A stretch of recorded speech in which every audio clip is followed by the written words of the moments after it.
Hello, Foster Band.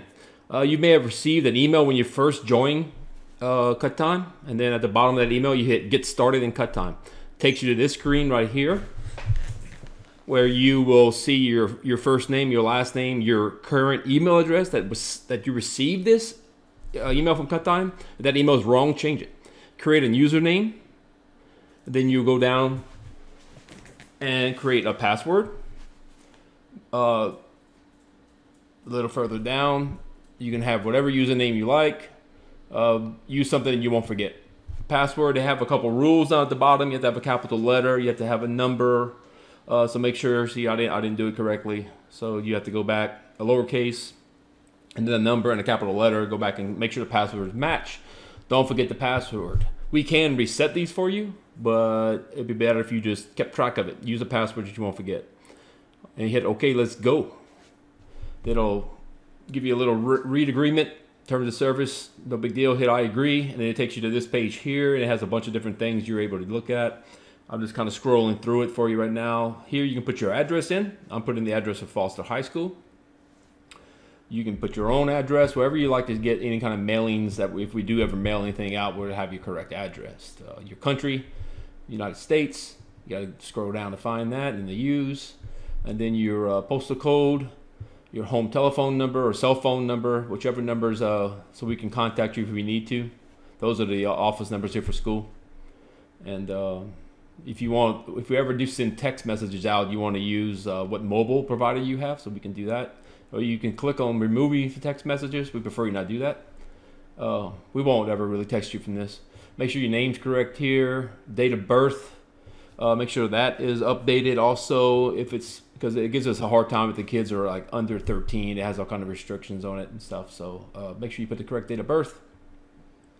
Most of them I have them set to like 01/01/2001, just for that particular reason. Student ID number, you can make sure that would be nice if that was in there. I think a lot of times if I reset your password, it'll reset to your student ID. Correct gender. Save all that. Hit save, and then this right here tells you what group you're in. You can add pictures. I'll go over more of that in detail in a minute. So as you scroll down here at the bottom, you see a tab that says relationships. If there's nobody there, that means your kid doesn't have any parents listed. You can click on add a relationship. I'm adding Mr. Crummel and his email address for school. His address, his city, his state, his postal code. You can see all that stuff being added right now. You can do the same. You are able to use just your child's account. We like to have the parent information in there as well. And what happens here is that now you'll be added, and it'll send a request to me to be approved. If you're not in there, I will click on approve you, and you'll get an email where you can set up your own username, your own password. You can do 2 relationships. You can do as many as you like to have in there, so that we can have contacts available if we need to contact people for your child. I'm doing myself here, same information. Excuse my typing. Sometimes it works, sometimes it doesn't.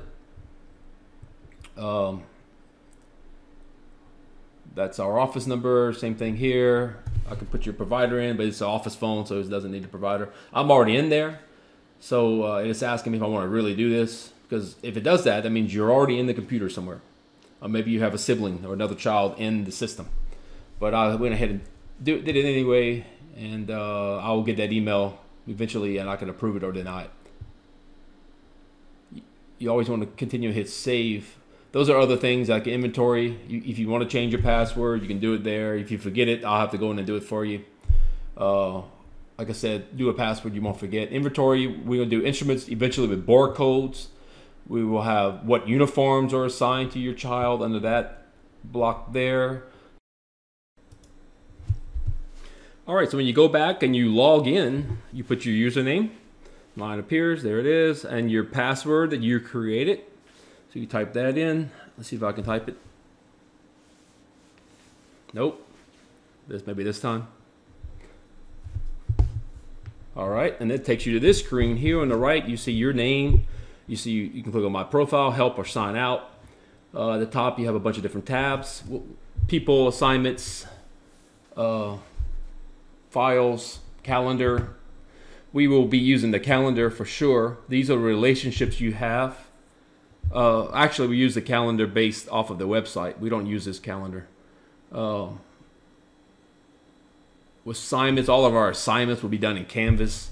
Here you can see an overview financial statement. You can see band shoes. This kid's paid their band shoes and their band fee. They have zero balance due. You can click on statement and it takes you to this page. And here you can see that what you owe, what you haven't paid or have paid, how much total obligations you have. And you might see right there just below, you have a lifetime amount of credit. You have $75 in credit that has not been used. So if you have something you want to purchase, you can use that. You can see all the different payments. They're usually labeled with how you pay. PayPal would have been done on the website, cash or check, and all that check numbers there, all that information is there on that page. So that gives you a little overview of the financial statement. You can close that, go back to this page here, and you can view your current statement.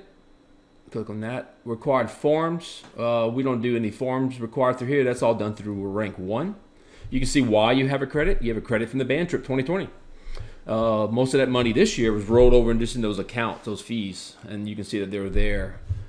For some reason, they have no relationships. They're I guess they're pending, so they haven't been approved. So I have to go in and approve those. I will deny those and delete this kid eventually because he's not a real kid. Here you can do view calendar, different things, but we use the website calendar. There's stuff on here, but we could never figure out how to get it to sync up with the Google Calendar, and the timing was just off by an hour. I'm sure it's an easy fix. We just could not do it. Here you see like your physical form in rank 1. We have a couple things in there, but honestly, that stuff is on the website. We're not going to use this. So basically, what we're using this for is communication for us to send out emails to you. That's why we really need your emails to be correct. And we also use it to keep track of your financial statements. People, when I click on people, I can see like everybody that's in the band. Apparently you can only see your stuff, but you can click on payments. I want to make a payment, and it takes you right to the website store on the website to make purchases there. Okay, so that I think that sums up a lot about CutTime. It's not that complicated. Please go in and check it out, give it a look. Thank you.